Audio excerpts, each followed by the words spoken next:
All right, guys, I'm on here on the railroad layout that is sort of being converted into the Halloween holiday Monster Castle layout for the next week or so till Halloween passes. Then it'll probably be on to Christmas. I wanted to open this box up with you guys. A couple of weeks ago, I'd say about 2 weeks ago, a gentleman named John Morris was on the Paul Knapp show. Now, this show here should be more appealing to my 1/32 scale collector friends and my toy collector friends than it would be for my 3.75-inch action figure collector friends.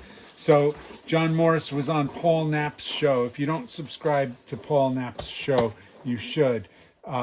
He has a live stream every Monday and Tuesday. Monday nights is generally 1/6 scale soldiers, like classic GI Joes and such, and Tuesday night is Toy Soldier Tuesday with a lot of 1/32 scale content. And that's when I saw the John Morris episode. So they visited John's house and his collection. He's got a lot of vintage, mint condition Marx play sets and 1/32 scale toys, and mostly play sets that he'd lucked out and discovered at an estate sale from either a big time collector or somebody who worked in the toy business. So he's selling certain parts of the collection off, and during the video tour, I spotted a couple things that I liked and discussed offline with John, and I consider him a friend now and made a couple purchases with him. He's got a great sense of humor, and he loves the hobby like we do. And I'm happy to have met him and made a couple purchases. So let's open it up and see what we got here. So the first item is this vintage Marx army truck. Or perhaps it's not strictly an army truck. Yes, it is an army truck because it's marked with the star. So this Marx truck is the desirable one with the gray wheels, and I do not have one of these in my Army Man collection, so I'm very pleased to have this, and it is sweet. I don't think it's ever been played with at all. I'll wash it up a little bit. It's just got a little shelf dust, and it's in very fine condition. So I believe these Marx trucks had different things you can put on the back, like possibly radar dishes or missile launchers or whatnot. But this one is just the flatbed. So that is the first item out of the box. The second item is this tin-litho service station. So it came with the box. The brand name is Superior, and look at that. It's the original box, and the box is in like really good shape. I mean, usually these things are flattened from years of storage. Wow. So you would buy this toy. This was a competitor to like the Marx playset era Superior. And mom and dad would put the service station together for the kids. These are tin-litho toys, meaning they're metal. The playsets or the buildings are metal, and they're lithography printed. So we all know what that is, but I'll show it and explain the process a little bit to you. So what little I know. So here is the service station itself. Look at that. It is like, it's sweet. There is like, I mean, there's virtually no scratches inside here. There's only a couple superficial scratches here. Now, I'm not a huge like mint condition, mint in box toy collector guy, but I did want a service station for my railroad layout. And when I saw this, and you know, the fact that it came with the box and everything, I I had to seize the opportunity. And John, if you're watching this, thank you very much. This will have a place of honor, and I'm not a toy flipper. This will stay with me for at least until I'm in the nursing home and my kids have to sell off my collection. So let's open up the box and we'll see what accessories came with the set here. So very nice packaging for shipment. Let's start here with the little bits.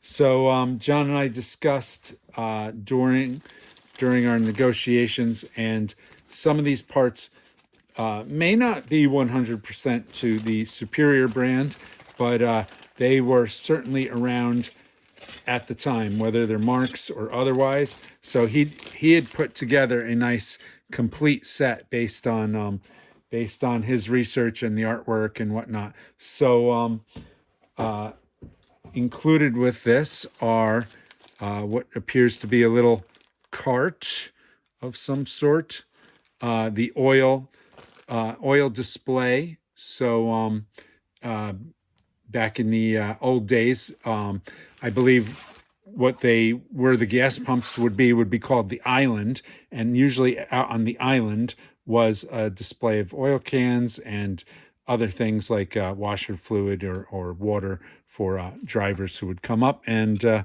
you'd service their vehicles. Back then, most everything was full service.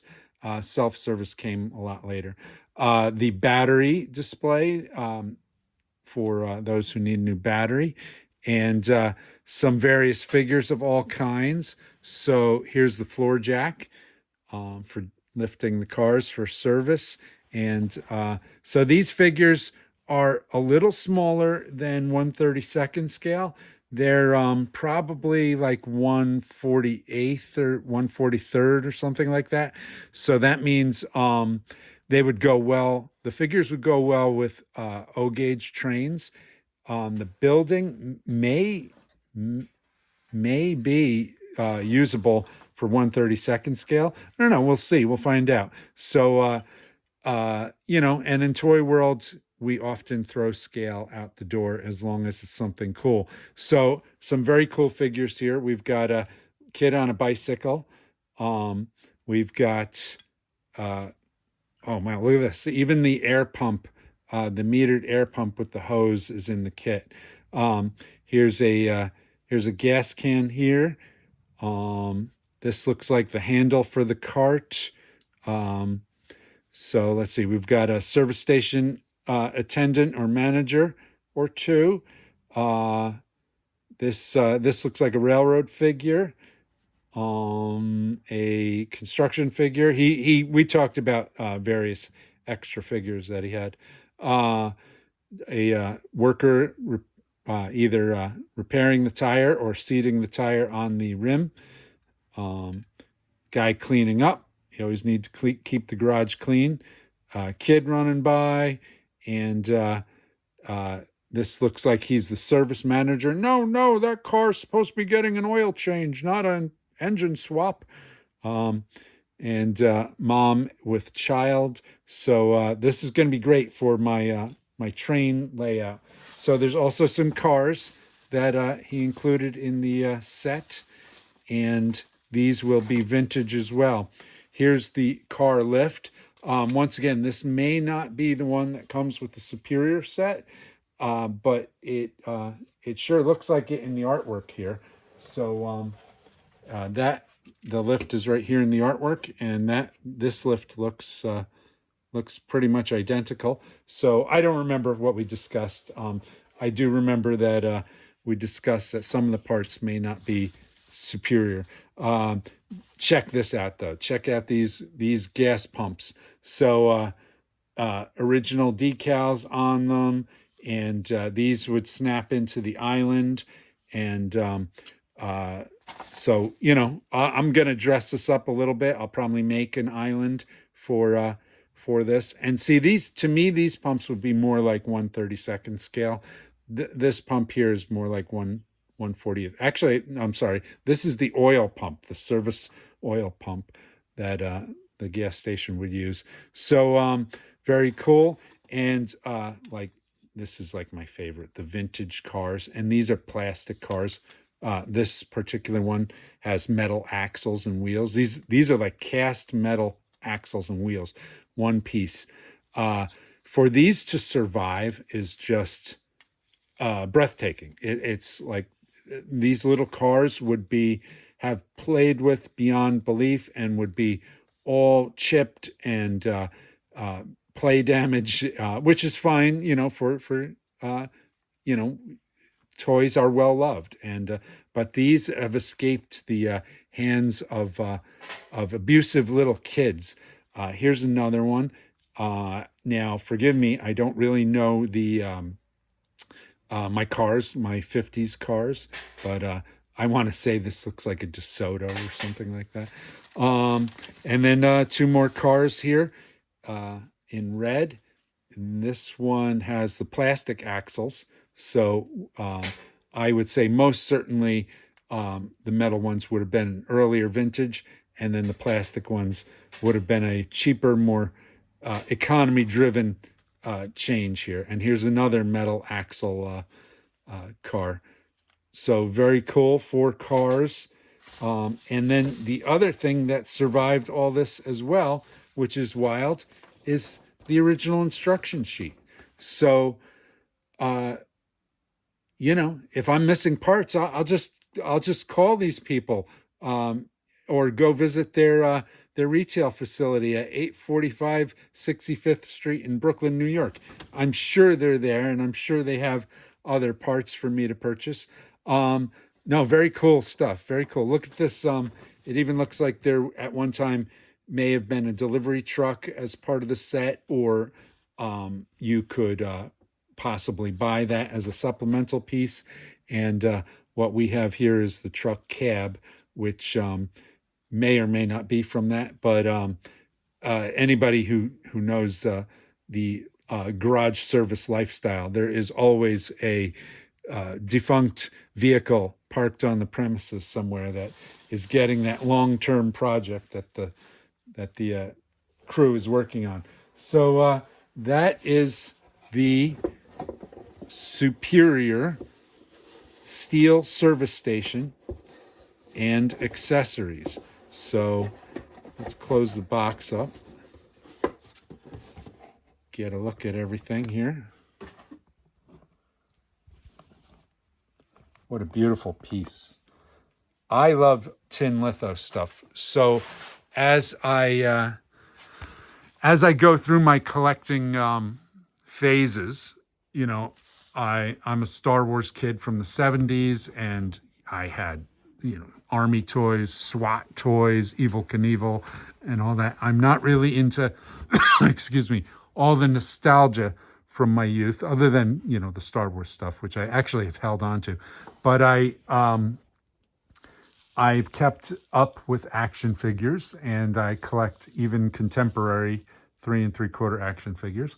But as I get older, I'm getting more into the trains and the tin-litho stuff. And so the process here, now any of you guys who are of superior knowledge will correct me, but the factory would produce the tin panels and then have them lithography printed, which is a process I'm not 100% sure on how it works, but the finish is almost like baked enamel, and almost like your refrigerator or your washing machine has this baked enamel surface, but there's this fine sort of printing all over it, and artwork, and very colorful, and things like printed details to represent things that would otherwise be dimensional, like the phone booth and the window frames and things like that. So I'll have to do a little research into how tin lithography was done, but I will say this: it sort of has informed my own artistic traits and styles, with the bold graphics and the black outlining on a lot of things. It's very much my style that I draw. Like when I do draw, I don't get as much time these days to put pen and ink to paper, but this is the style that I like. So that's it, folks. That's the service station that I purchased from John. And if any of you folks are interested, go back a couple episodes on Paul's show, the Paul Knapp Show, and check out the live stream with John Morris. And he's got 2 episodes. One focuses largely on the 1/6 scale stuff, and the second episode focuses largely on the playsets.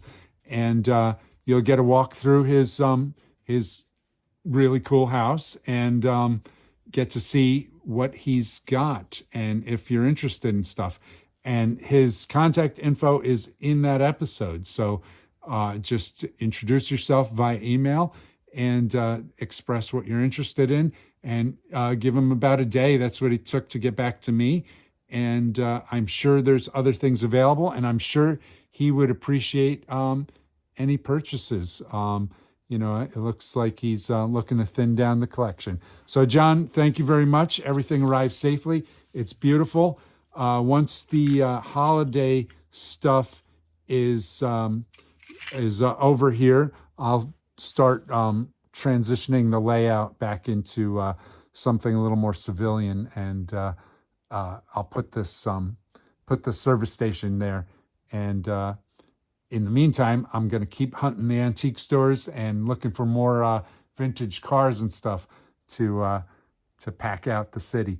So, okay, folks, that's it for now. Hopefully you found this interesting, and give John a shout, and hopefully you guys can hook up a good deal. Take care now. Bye.